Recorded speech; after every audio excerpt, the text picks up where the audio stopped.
ओम देवी प्रपन्नार्तिहरे प्रसीद प्रसीद मातर्जगतोऽखिलस्य प्रसीद विश्वेश्वरि पाहि विश्वं त्वमीश्वरी देवी चराचरस्य।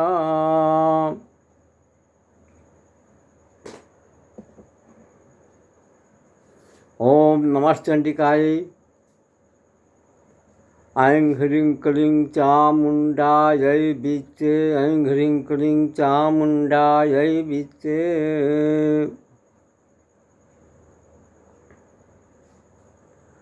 नवरात्र के पावन महीना आश्विन शुक्ला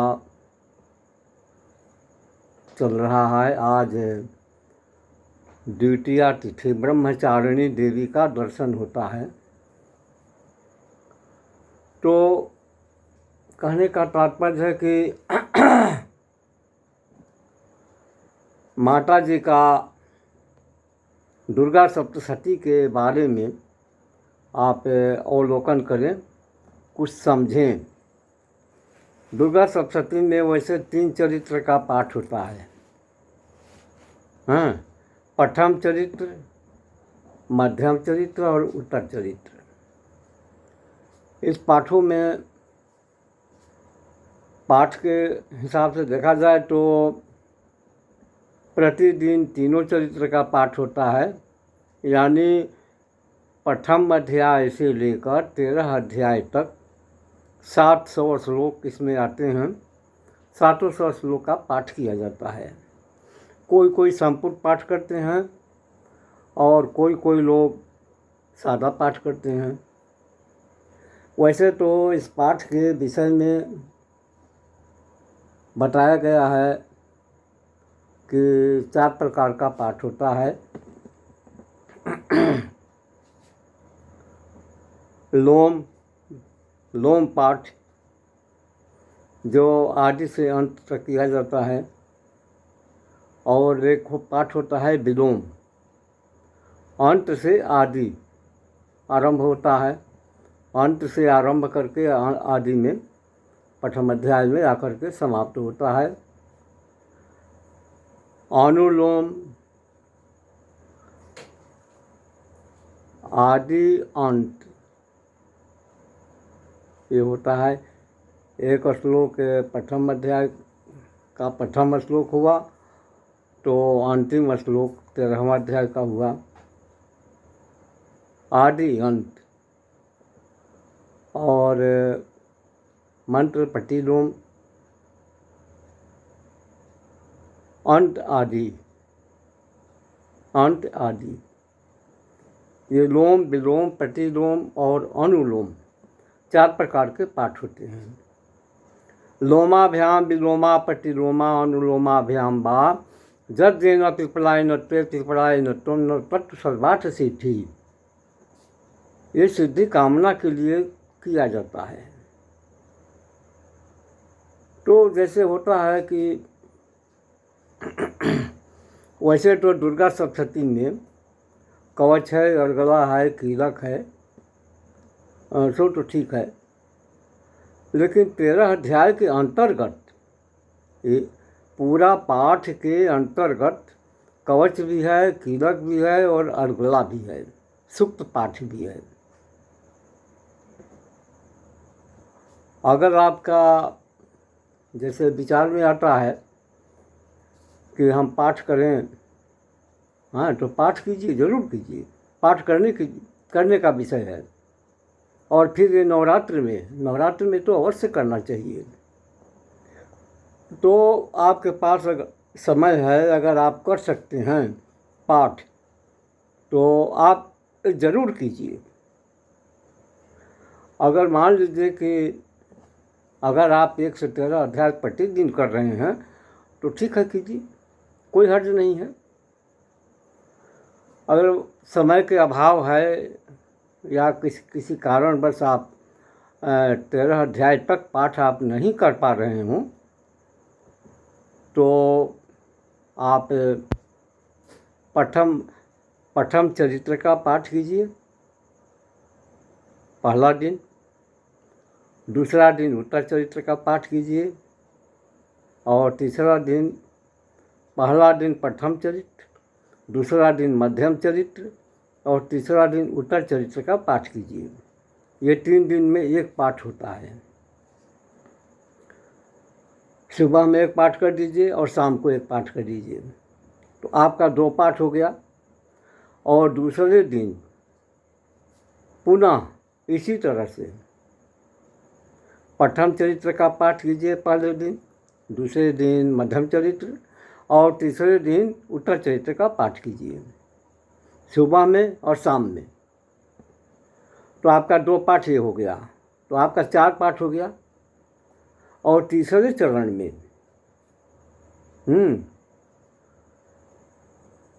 4 पाठ आपको करना है, यानी 7 पाठ करना है, क्योंकि 3 पाठ तो आप कर चुके हैं और तीसरे चरण में आपको 7 पाठ कर देना है। अब मान लीजिए जैसे कि तीसरे दिन, 3 दिन में आप 1 पाठ करते हैं, तो तीसरे दिन 3 पाठ कीजिए। प्रथम चरित्र का 3 पाठ, मध्यम चरित्र का 3 पाठ और उत्तर चरित्र का 3 पाठ। हो गया। तो आपका कितना पाठ हुआ? 3 पाठ वैसे हो गया, 2 पाठ 2 पाठ 4 पाठ आप कर चुके और ये 3 पाठ कर रहे हैं। तो 3 पाठ में जो है कि नहीं 9 पाठ ऐसे हो गया। तो आप आराम से दुर्गा सप्तशती का पाठ कीजिए या प्रतिदिन 3 पाठ कीजिए।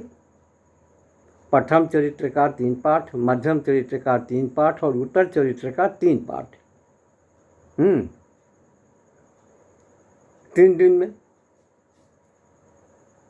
पहला दिन 3 पाठ, दूसरा दिन 3 पाठ, चौथा दिन 3 पाठ हुआ। तो 9 पाठ तो आपका हो गया। और इसी को पुनरावृत्ति कर दीजिए, दोहरा दीजिए, फिर उसको दोहरा दीजिए।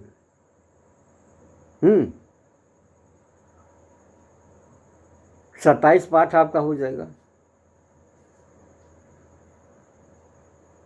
और इसमें आप आराम से पाठ भी कर लेंगे। दूसरी बात यह है कि इसमें कवच है, अर्गला है, कीलक है, सब अध्याय के अंतर्गत आता है। अब मान लीजिए प्रथम चरित्र का पाठ आप कर रहे हैं, तो मान कर चलिए कि अगर प्रथम चरित्र में कवच नहीं मिल रहा है या अर्गला नहीं है, कीलक नहीं है, तो आप पहले कील कवच अर्गला भी पढ़ लीजिए। आदि में और अंत में नवाणु मंत्र का जप कर दीजिए और घी का हवन कर दीजिए। अच्छा रहेगा, बहुत ही अच्छा रहेगा। दूसरा बात है कि एक संपुट होता है पाठ और एक सादा पाठ होता है। तो संपुट पाठ का तात्पर्य हुआ कि कोई विशेष मंत्र से उसको जोड़ा जाता है। यदि आप की अगर कामना है कुछ लगाने का, तो दुर्गा सप्तशती के साथ संपुट मंत्र लगा सकते हैं। संपुट मंत्र का विधि है कि मान लीजिए जैसे प्रथम अध्याय का प्रथम श्लोक मार्कंडेय वाच है, ये पहला श्लोक है। तो मार्कंडेय वाच पहला श्लोक में आएगा। ये आप समझ लीजिए कि दुर्गा सप्तशती में प्रत्येक श्लोक पर नंबर दिया हुआ है, वो श्लोक है, उस सब को जोड़ेंगे तब 700 श्लोक आएगा। तो मान लीजिए कि प्रथम अध्याय का प्रथम श्लोक है, तो प्रथम श्लोक में आप मार्कंडेय वाच आता है और मान लीजिए किसी मंत्र से आपको संपुट करना है। तो संपुट लगाने के लिए जो है कि नहीं बृहत संपुट, मध्यम संपुट और लघु संपुट पाठ में आता है। तो हम आपको पहले बृहत संपुट के बारे में बता रहे हैं। बृहत संपुट का तात्पर्य होता है कि 2 ऊपर और 2 नीचे और 2 बाएं 2 दाएं आप संपुट मंत्र लगाएंगे और बीच में सप्तशती का मंत्र रहेगा। तो कितना हो गया? 8 श्लोक हुआ। तो आपको करना क्या है? मार्कंडेय उवाच, अब मार्कंडेय उवाच बोल चुके, तो इसमें जो आपको संपुट लगाना है, मान लीजिए सर्वमंगल से संपुट कर रहे हैं, तो सर्वमंगल मंत्र जो है कि नहीं दुर्गा सप्तशती का है। तो मार्कंडेय उवाच, मार्कंडेय उवाच, मार्कंडेय उवाच, मार्कंडेय उवाच, यानी ऊपर 2 और नीचे 2। तो एक ऊपर से बांधेगा और एक नीचे का बांध देगा, इस तरह से हो जाएगा। मान लीजिए ये सप्तशती का सर्वमंगल मांगल्ये शिवे सर्वार्थ साधिके है ना, हैं, तो उसमें है कि पहला श्लोक मार्कंडेय उवाच होता है। तो इसमें पहले आप मार्कंडेय उवाच बोल दिए पहले, इसके बाद यह श्लोक बोले हैं मार्कंडेय उवाच, इसके बाद नीचे फिर जो है कि नहीं मार्कंडेय उवाच कहेंगे। तो ये मार्कंडेय उवाच बीच में आ गया। समझ गए? नहीं समझे? पहले संपुट मंत्र को दुर्गा सप्तशती के पाठ का जो पहला श्लोक है या कोई भी श्लोक है उसको बीच में आना चाहिए।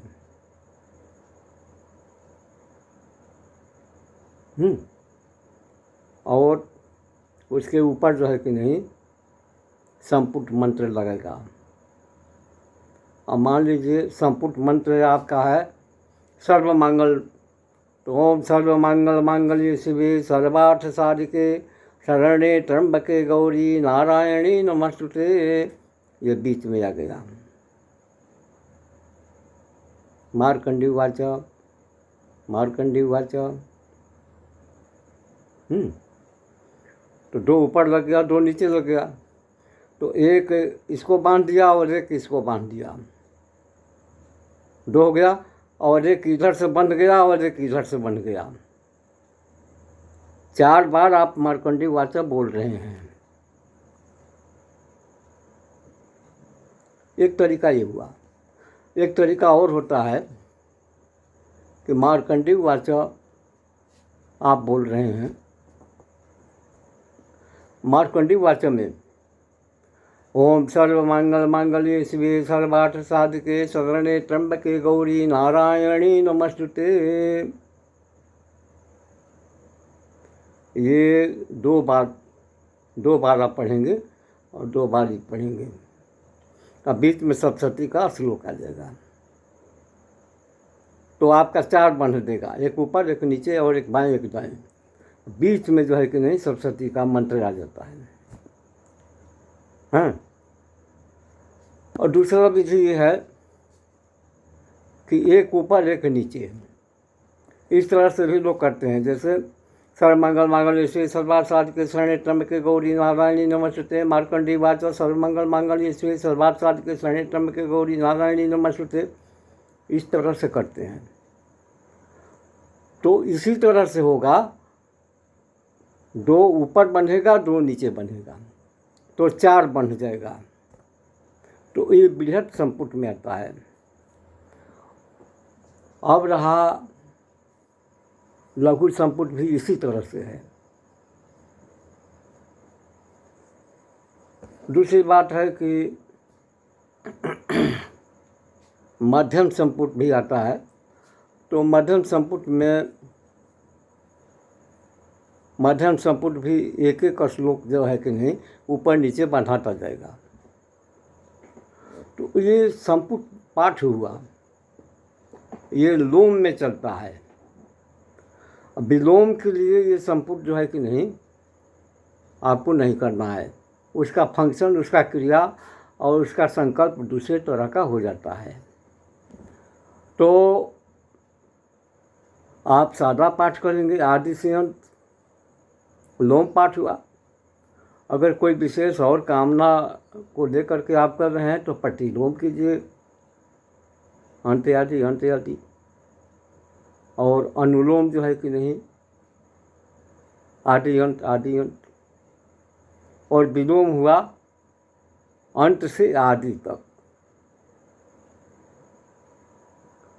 जहाँ तक प्रतिलोम का सवाल है कि दोनों प्रतिलोम पाठ में विलोम, अनुलोम और प्रतिलोम चौथे अध्याय में आकर के विराम करेगा।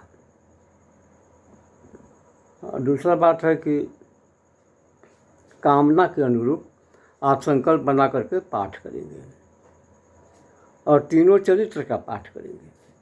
अगर सादा कर रहे हैं, आपके पास समय नहीं मिल पा रहा है, तो कोई बात नहीं, आराम से आप पाठ कीजिए। प्रथम चरित्र का, मध्यम चरित्र का, उत्तर चरित्र का। ये 3 दिन में आपका एक पाठ होता है। और 2 पाठ करेंगे तो 6 दिन में आपका पाठ हुआ एक पाठ। 3 पाठ करेंगे तो 9 दिन में एक पाठ हुआ। तो पूरा मिला करके पूरा संपूर्ण 700 श्लोक का जो पाठ होता है वो 9 दिन में आप एक पाठ कर रहे हैं। और इसको गुणन करते जाइए, बढ़ाते जाइए, ताकि आपका 9 दिन में पूरा पाठ हो सके और आपका समय का भी बचत हो। माता जी का आशीर्वाद आप प्राप्त करते रहें। हम आपको बता रहे हैं कि दुर्गा सप्तशती के प्रथम चरित्र के जो महात्म है, पाठ है, उस पाठ के बारे में एक कथा आती है। व्याध शर्मा नाम का एक ब्राह्मण का कथा है, बड़ा अद्भुत कथा है। कहते हैं कि सूत जी महाराज, अब आप हम लोगों को यह बतलाने की कृपा करें कि किस स्तोत्र के पाठ करने से वेदों के पाठ का फल प्राप्त होता है और पापों का नाश होता है। तो सूत जी कहते हैं कि ऋषियों, इस विषय में आप एक कथा सुने। राजा विक्रमादित्य के राज्य में एक ब्राह्मण रहता था। उसकी स्त्री का नाम था कामिनी। कामिनी नाम की एक स्त्री उसकी थी। एक बार वह ब्राह्मण दुर्गा सप्तशती का पाठ करने के लिए कहीं गया हुआ था। इसी बीच वह कामिनी स्त्री जो है, ब्राह्मण की पत्नी, कामावेश में आकर के दुर्गति पूर्ण जो है कि नहीं हैं, कर्म कर दिया और उससे उसे एक संतान उत्पन्न हुआ। उसका नाम व्याध शर्मा पड़ा। कुछ कालांतर के बाद व्याध शर्मा यौवन अवस्था को प्राप्त हुआ, लेकिन कामिनी का जो व्यवहार था बुरा कर्म, और व्याध शर्मा का भी वो बुरे कर्मों में ही, बुरे आचरण में लगा हुआ था।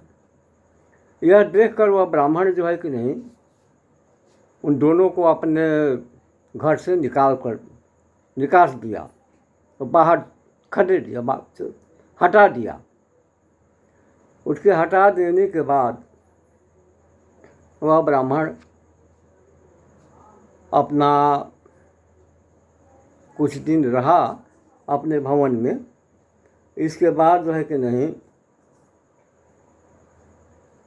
निंदित कर्म करने वाले को पापमय आचरण देकर उन दोनों को घर से निकाल दिया और स्वयं धर्म में तत्पर रहते हुए विंध्याचल पर्वत पर जाकर के निवास किया। वह प्रतिदिन चंडी का पाठ करने लगा। वह ब्राह्मण प्रतिदिन चंडी का पाठ माता विंध्यवासिनी को सुनाने लगा। जगदम्बा के अनुग्रह कृपा से उसे जो है कि नहीं,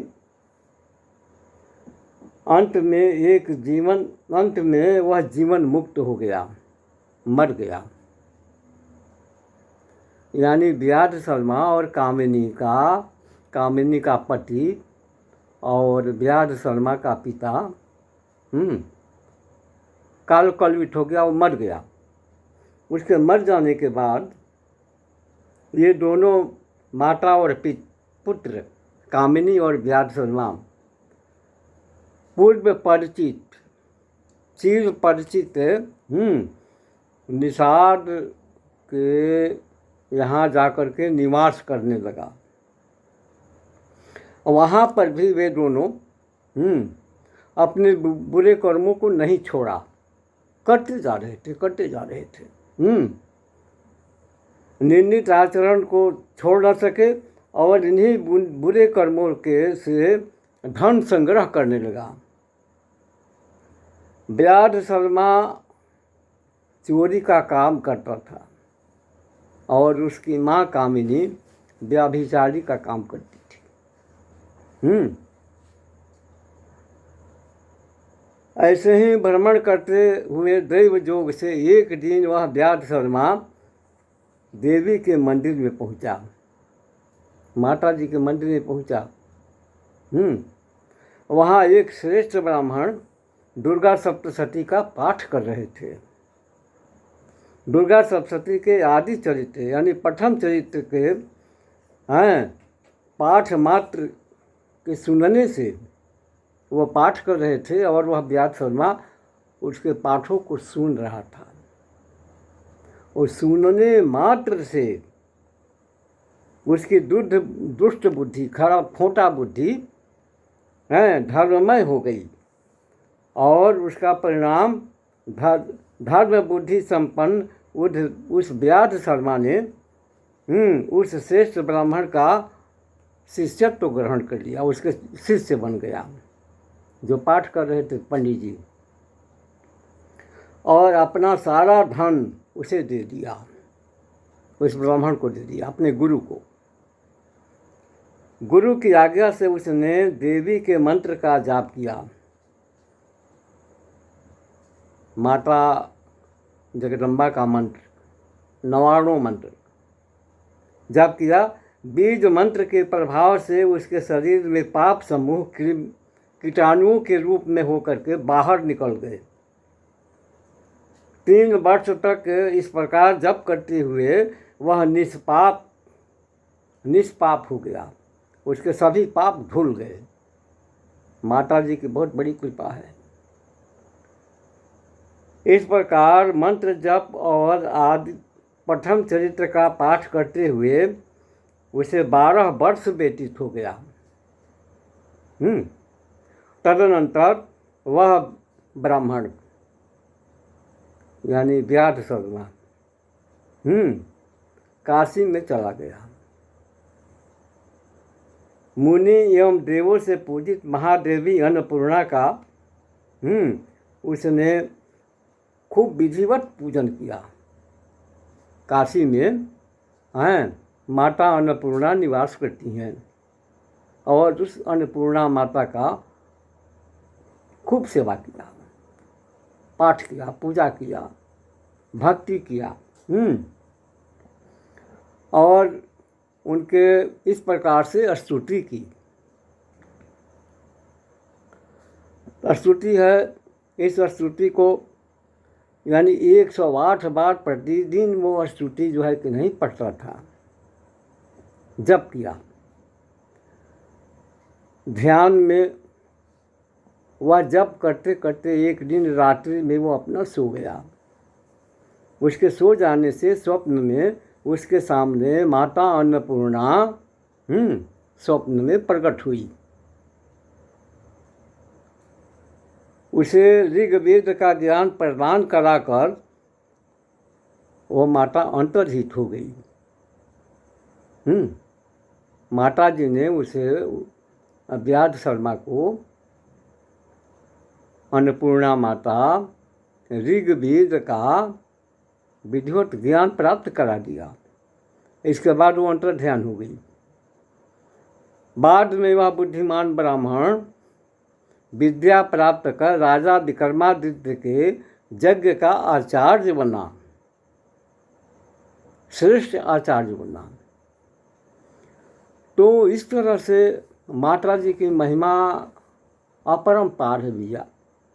हैं, इनकी पूजा और आराधना कभी खाली नहीं जाता है। और दुर्गा सप्तशती का पाठ जो है कि नहीं, अचल होता है, वो कभी नष्ट नहीं होता है।